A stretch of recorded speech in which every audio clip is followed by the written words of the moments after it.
축산, 검협전.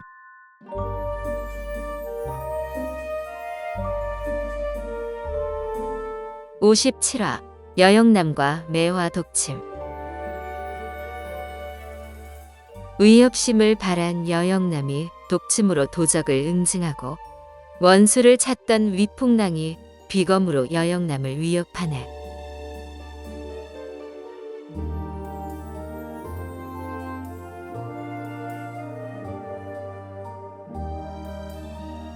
다 같이 즐겁게 이야기를 나누는데 벼랑간 구지선의 목소리가 들렸다. 부디 박복한 저를 거두어 주세요. 잠꼬대였다. 다들 그녀가 얼마나 힘들었을까 생각하며 안쓰러워했다. 재영우는 총명하고 심성이 곱고 차분한 구지선이 첫눈에 마음에 들었던 터라 더욱 안타까웠다. 이때 이영경이 정신없이 부산을 떨기 시작했다. 어느 날 갑자기 먼 길을 떠나 몇 번이나 죽을 고비를 넘기며 온갖 기이한 일을 겪었고 마지막에 비검을 타고 날아다니며 뛰어난 무공을 갖춘 또래 검선들을 만나 아미산으로 돌아왔다. 전에는 이 깊은 산 석굴에 늘 혼자였는데 앞으로 온종일 이들과 함께 지낸다고 생각하니 너무 기뻐서 가만히 있을 수가 없었다. 성성이와 함께 잠자리를 마련하고 솥에 물을 끓이고 이것저것 음식을 만들고 마을에서 사온 설맞이 용품을 모두 꺼냈다. 동료들에게 이것저것 음식을 권하고 등불을 밝히는 등 계속 분주했다. 신양난과 잘금선은 덩달아 신나서 같이 돕겠다며 이영경을 쫓아다녔다. 그 사이에 덩치 큰 성성이까지 끼어 이리저리 몰려다니며 신나게 웃고 떠드니 석굴에 생기가 넘쳤다. 재영운과 주무는 속세의 음식은 멀리했으나 음식 자체를 끄는 것이 아니기에 이영경이 정성껏 준비한 음식을 권할 때마다 마다하지 않고 조금씩 맛보았다. 이영경은 구지선도 챙기려 했지만 한참 달게 자고 있어 깨우지 않았다.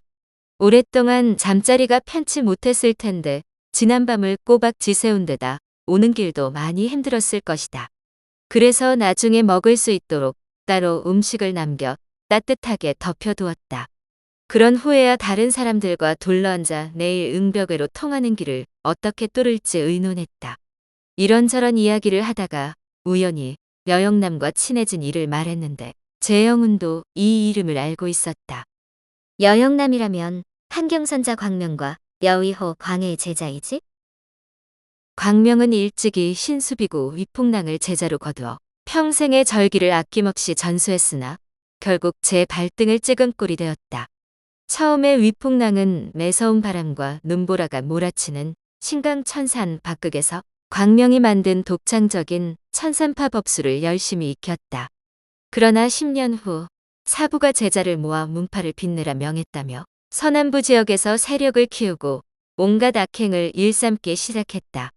특히 황숙, 설평, 전청선, 이홍행, 공손무, 여후, 오일용, 구룡 등 서천팔마를 제자로 삼은 뒤로는 더욱 악랄해졌다.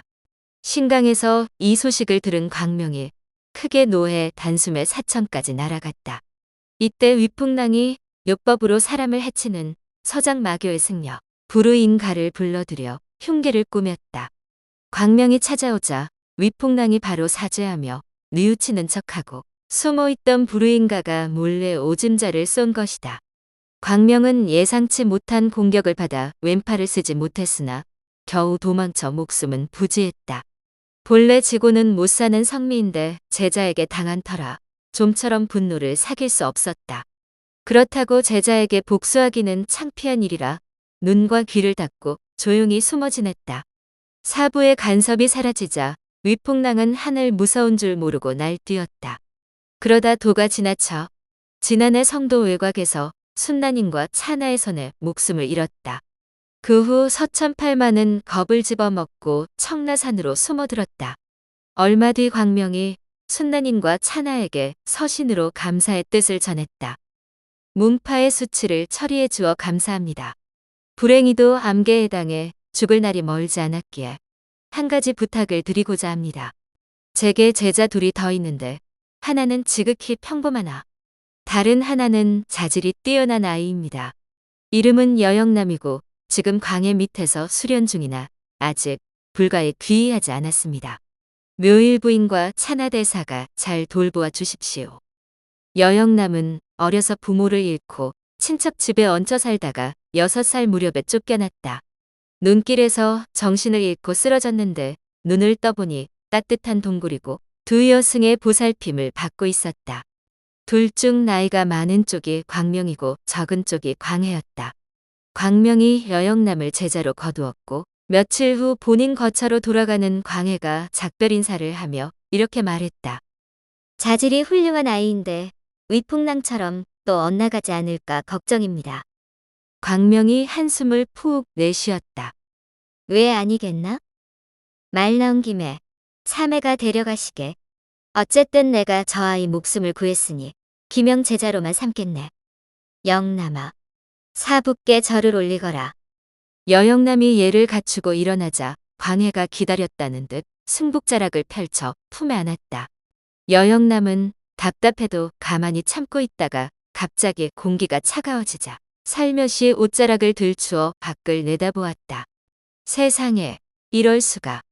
발밑으로 새하얀 눈과 구름이 휙휙 지나가고 있지 않은가? 어린 나이에도 두 사부가 예사 인물이 아님을 진즉에 눈치챘으나 하늘을 날기까지 하다니 신이 나면서도 조금 두려웠다. 한참을 날아가 어느 산자락에 내려섰다. 광해는 오는 내내 여영남이 아래를 내려다보는 것을 알고 있었다. 구름 위를 나는 기분이 퍽 좋았나 보구나. 여영남이 이때다 싶어 얼른 무릎을 꿇고 가르침을 청했다. 아직은 때가 아니다. 너를 기명 제자로 거둔 분은 내 사저 광명이고 나는 광해란다. 인연이 다 여기까지 왔다만 우리에게 배우면 정파의 길을 갈 수 없으니 오히려 너를 망치는 일이 될 것이다. 곧 귀한 인연이 나타날 터이니 기다리거라. 여영남은 아직 어리고 광해가 어려웠기에 순순히 따랐다. 하지만 한두 살 나이가 들고 광해의 비검을 타고 여기저기 돌아다니며 정이 깊어지자 다시 가르침을 청했다. 하도 끈질기게 조르는 통에 광해는 결국 기공, 경공, 권법 등을 가르쳐 주었다.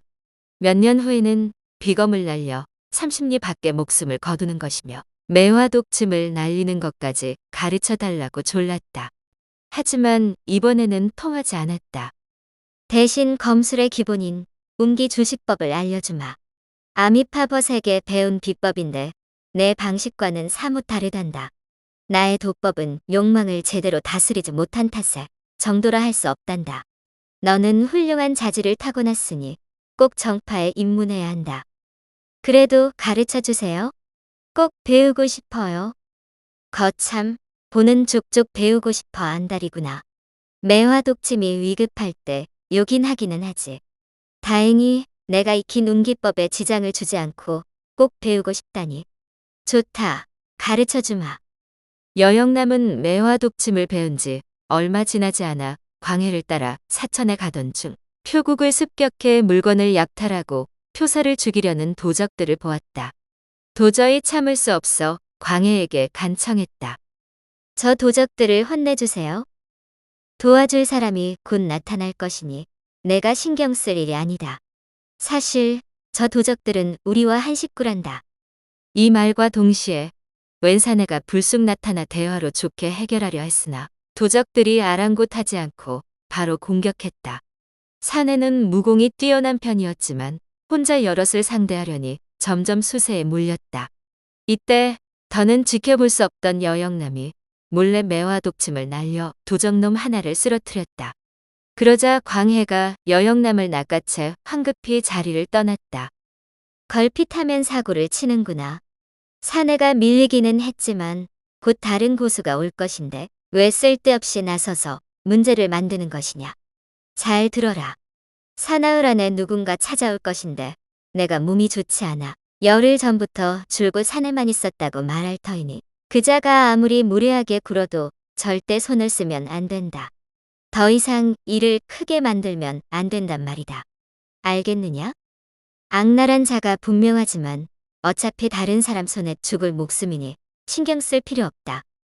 그날 밤 광해는 정말 아픈 사람 같았다. 여영남은 애가 타서 옷도 갈아입지 못하고 밤새 광해 곁을 지켰다. 이틀 후 웬 여자가 쳐들어와 여영남을 보고 차갑게 웃었다. 오호라, 한심한 사부가 눈길에서 주워왔다는 그 계집이로구나? 여자가 거만하게 시비를 걸자 여영남이 어린 마음에 발끈해 따지려는데 방에서 끙끙 앓는 광의 목소리가 들렸다. 밖에 누가 오셨소? 병중이라 거동을 할 수 없으니 안으로 들어오시지요. 여자가 비웃음을 날리며 방으로 들어갔고 여영남은 밖에서 이야기를 엿들었다. 매화 독침을 날리는 검선이 사부와 사태 둘뿐이라는 사실을 온 세상이 아는데 발뺌하는 건가요? 여자가 확신에 찬 태도로 거세게 몰아붙였다. 나는 모르는 일이네. 산에서 캔 약초를 잘못 먹고 알아 누운 지 열흘도 넘었다고 하지 않았나. 광해는 몸이 더 안 좋아졌는지 목소리에 힘이 하나도 없었다. 여영남이 걱정스러운 마음에 뛰어들어갔으나 광해가 나가라고 눈짓하여 다시 물러났다. 여자는 한참 실랑이를 하다가 어느 순간 확신이 없어졌는지 매화독침을 날린 자와 표사를 도운 사내를 찾아 목을 날려버리겠다고 으르렁거리며 밖으로 나갔다. 그런데 여영남을 보는 순간 섬뜩한 눈빛이 스치더니 다짜고짜 문 앞까지 배웅을 하라고 윽박질렀다. 여영남이 싫다고 버티자 엄하게 꼬짓는 광해의 목소리가 들려왔다. 이런 못된 계집을 보았나. 벌써 몇 년을 가르쳤건만 제대로 하는 것이 하나도 없으면서 꾀만 부리려고 하는구나. 사절을 배웅하는 것이 그리 못마땅하더냐? 여영남은 그간 한 번도 혼난 적이 없던 터라 사부가 몸이 좋지 않아 화가 많아졌다 여기고 어쩔 수 없이 발걸음을 옮겼다. 그런데 여자가 몇 걸음 걷다가 갑자기 획 돌아섰다. 나쁜 년. 내년이 몰래 한 짓이지? 그러고는 무자비하게 시퍼런 검광 두 줄기를 날렸다. 깜짝 놀란 여영남이 살려달라며 방으로 뛰어들어가자 광해가 품에 안아 달랬다. 그저 놀래키려는 것이니 무서워할 것 없다. 한참 동안 기척이 없어 여자가 떠났나 싶을 때 광해가 자리에서 벌떡 일어났다. 저 사악한 종자는 정말 살려두어서는 안 되겠구나. 광해 얼굴에 다시 혈색이 돌아 전혀 아픈 사람 같지 않았다. 그러고 보니 여영남에게 날아오던 검광도 사라졌다. 정말 이상하네. 혹시 사부가 거두었나? 방금 그 여자는 광명사저의 제자 위풍랑이고 며칠 전 내 매화 독침을 맞은 도적이 위풍랑에 수활한다. 내가 이를 저지르자마자 위풍랑이 매화 독침을 알아보고 바로 달려올 줄 알았지. 그래서 안으로 진기를 응축시켜 아픈 척 했던 게다. 광해는 내심 저를 부모처럼 여기고 걱정해주는 여영남이 기특했다. 사실 위풍랑은 광해가 병이 났다는 말을 믿지 않다가 근심이 가득한 여영남을 보고 믿을 수밖에 없었다. 그런데 여영남을 가만 보니 타고난 성골인데다 기계와 자태가 남달랐다. 어쩌면 이미 검술과 매화 독침을 전수받았을지 모를 일이었다. 혹시 이 아이가 멋대로 돌아다니다가 매화 독침을 날렸을 수도 있지 않은가? 그래서 배웅을 핑계로 따라오게 한 후 비검을 날려 실력을 확인할 생각이었다. 검술을 배웠다면 위기 상황에서 당연히 비검을 날려 막을 테니까. 위풍랑이 광명의 법술을 모두 전수받아 광해도 상대하기 힘든 실력자인 반면 여영남은 사부의 뜻에 따라 검술을 배우지도 않았으니 꽁지 빠지게 도망칠 수밖에 없었다.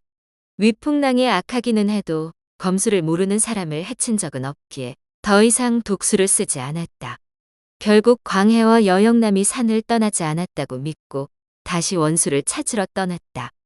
위풍랑의 아나무인으로 설치며 저지른 악행이 이미 도를 넘었다. 우리가 굳이 나서지 않아도 조만간 비참한 최후를 맞을 것이다. 자업자득이지. 이날 이후 여영남은 검술에 대한 열망이 더욱 커져 밤낮 없이 내공 수련에 매진했다. 그러나 광해는 끝까지 비검 9개를 전수하지 않았다.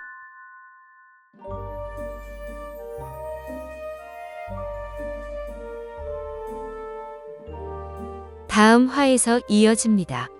더 좋은 콘텐츠를 제작하기 위하여 구독과 좋아요, 알림 설정 부탁드려요.